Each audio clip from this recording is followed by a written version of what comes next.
오늘 읽은 하나님의 말씀은 에스겔서 말씀부터 보겠습니다. 에스겔서 2장 말씀입니다. 에스겔서 2장 1절부터 10절까지 말씀을 읽도록 하겠습니다. 에스겔서 2장 1절부터 10절까지 1절부터 같이 읽습니다. 그가 내게 이르시되 인자야 네 발로 일어서라 내가 네게 말하리라 하시며 그가 내게 말씀하실 때에 그 영이 내게 임하사 나를 일으켜 내 발로 세우시기로 내가 그 말씀하시는 자의 소리를 들으니 내게 이르시되 인자야 내가 너를 이스라엘 자손 곧 패역한 백성 나를 배반하는 자에게 보내노라. 그들과 그 조상들이 내게 범죄하여 오늘까지 이르렀나니 이 자손은 얼굴이 뻔뻔하고 마음이 굳은 자니라. 내가 너를 그들에게 보내노니 너는 그들에게 이르기를 주 여호와의 말씀이 이러하시다 하라. 그들은 패역한 족속이라. 그들이 듣든지 아니 듣든지 그들 가운데에 선지자가 있음을 알지니라. 인자야 너는 비록 가시와 진례와 함께 있으며 정갈 가운데 거주할지라도 그들을 두려워하지 말고 그들의 말을 두려워하지 말지어다. 그들은 패역한 족속이라도 그 말을 두려워하지 말며 그 얼굴을 무서워하지 말지어다. 그들은 심히 패역한 자라. 그들이 듣든지 아니 듣든지 너는 내 말로 고할지어다.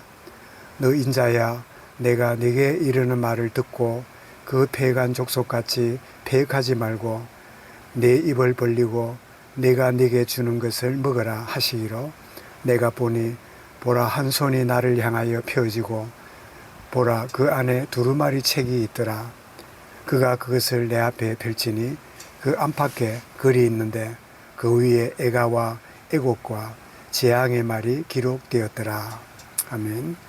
선지자로 부름받은 에스겔 이런 제목으로 말씀을 드리겠습니다.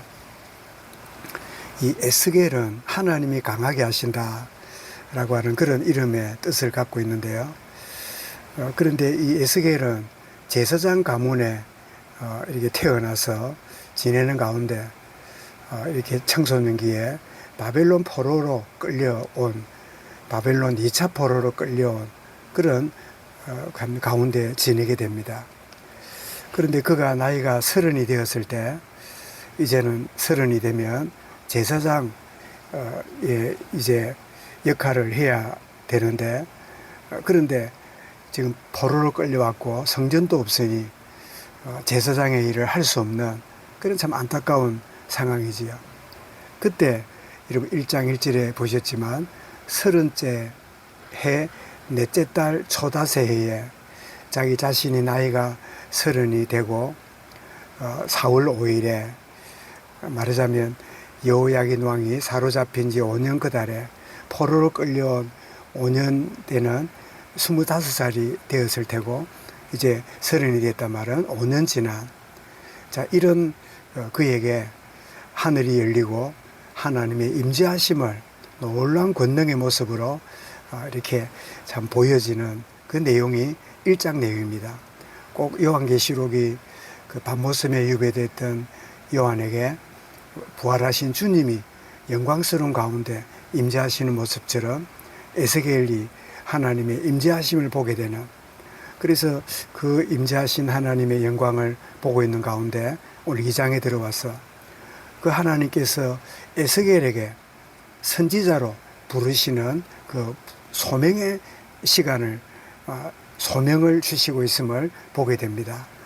1절 그랬죠. 그가 내게 이르시되 인자야 네 발로 일어서라 내가 내게 말하리라 하시며 그가 내게 말씀하실 때에 그 영이 내게 임하사 지금까지 보고 황홀하게 여겼던 그 하나님의 영광의 영이 내 안에 임하게 되는 에스겔에게 임하게 되는 내게 임하사 나를 일으켜 내 발로 세우시기로 내가 그 말씀하는 자의 소리를 들으니 내게 이르시되 인자야 내가 너를 이스라엘 자손 곧 패역한 백성 나를 배반한 자에게 보내노라. 그들과 그 조상들이 내게 범죄하여 오늘까지 이르나니 너를 그들에게 보내어 말씀을 듣게 하리라. 이렇게 소명을 주십니다. 소명을 주시는데 너가 말씀을 전하면 많은 사람이 돌아오고 많은 사람이 회개하고 역사가 일어날 거다. 그렇게 하시면 더 신이 날 텐데, 그러나 그들이 너가 일어나서 말씀을 전할 때에 그들은 듣지 않고 뻔뻔하고 그 마음이 굳은 그런 상태를 유지하게 될 것이다 하는 말씀을 5절부터 7절까지 그렇게 주고 계심을 보게 됩니다. 그런데 전달할 말씀을 오늘 8절에 보니까 말씀을 입을 벌려 먹으라고 하시는데 보니까 두루마리 책이 였음을 보게 됩니다. 8절에 그랬죠. 두루마리 책이 이렇게 그에게 주어졌다. 그래서 그 내용을 보니까 애가와 애곡과 재앙의 말이 가득 기록되어 있는, 그렇다면 에스겔이 내가 사역을 하면 좋은 결과, 굉장한 역사, 엄청난 열매가 나타날 것이라고 기대할 수 있는 기대를 내려놓고, 그러면 듣지도 않고 또 패역하고 마음이 완악한 그들에게 에스겔을 보내는 이유는 하나님의 선지자가 있음을 내가 알게 하려 함이라. 그런 말씀을 이 5절에서 말하고 있죠. 그들 가운데 선지자가 있음을 알지니라. 듣든지 아니 듣든지 하나님 말씀이 내 가까이 와 있다 하는 그 말씀을 주고 있죠. 이로 오늘 선지자로 부름받은 에스겔을 보면서 저와 여러분들은 어느 날 불신자로 살아가던 우리가 하나님의 은혜로 예수 그리스도를 나의 구주로, 나의 구원자로 영접하고 하나님의 자녀로 참 구원받은 백성이 되었는데, 그렇다면 그 구원받은 내가 또다시 내가 다니던 직장, 사업터, 내 모든 만남, 또 지인들 가운데에 내가 선지자로 하나님이 나를 예수 믿는 순간에 사용하신다는 사실을 우리가 깨닫게 됩니다. 정말 에스겔은 포로로 잡혀 있고 그리고 답답한 상황 가운데 있음을 참 보게 되는데, 그래서 우리는 인간은 갇혔지만 환경은 심각한 위기 가운데 있지만 하나님의 역사는 매이지 않고 하나님의 전능하신 역사는 지금도 계속되고 있구나 하는 것을 에스겔을 통하여 우리가 보게 됩니다. 왜 그렇습니까? 하나님은 전능하신 분이고 하나님은 창조주시기 때문이지요. 우리가 시편 이사야 55장 9절에 보면 이는 하늘이 땅보다 높은 같이 내 길은 너희의 길보다 높으며 내 생각은 너희의 생각보다 높으니라. 에스겔은 참 끌려와서 소망이 없는 답답한 그런 상황 가운데 머무르는 젊은이였지만 하나님이 그에게 영광을 보여주셨고, 그리고 선지자를 불러서 그들이 듣든지 아니 듣든지 참 이 말씀을 전달해라. 그들 속에 선지자가 있음을 내가 보이겠다 라고 하는 그런 가운데 에스겔을 선지자로 부르신 것처럼 오늘을 살아가는 이 시대에 우리를 예수 그리스도의 정인으로, 그래서 베드로전서 2장 9절에 너희는 왕같은 제사장이요 거룩한 나라요 택한 백성이요 아름다운 덕을 선전하는 자로 부르셨다, 선지자로 부르셨다 하는 말씀을 주고 있지요.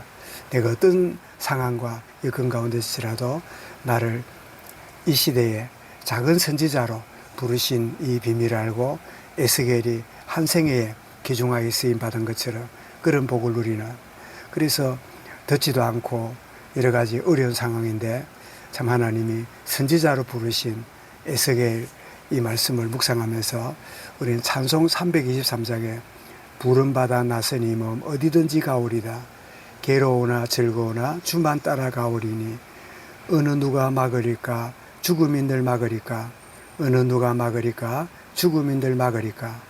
이절에도 아골골짝 빈들에도 말씀을 듣지도 않고 패역한 이들을 향한 가는 그 현장을 두고 말하겠죠.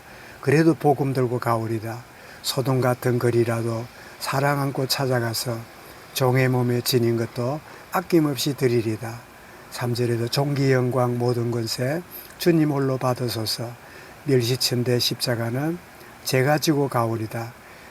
이름 없이 빛도 없이 감사하며 성길이다. 이름 없이 빛도 없이 감사하며 성길이다.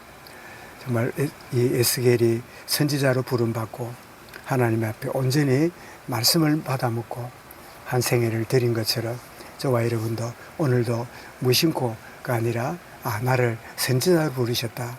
선지자로서 하나님 주시는 말씀과 성령의 권능으로 주님을 나의 구주로 주인으로 모시고 살아가는 복된 하루로 인도하시고 역사하여 주옵소서. 이 말씀 붙잡고 우리 개인적으로 기도드리겠습니다.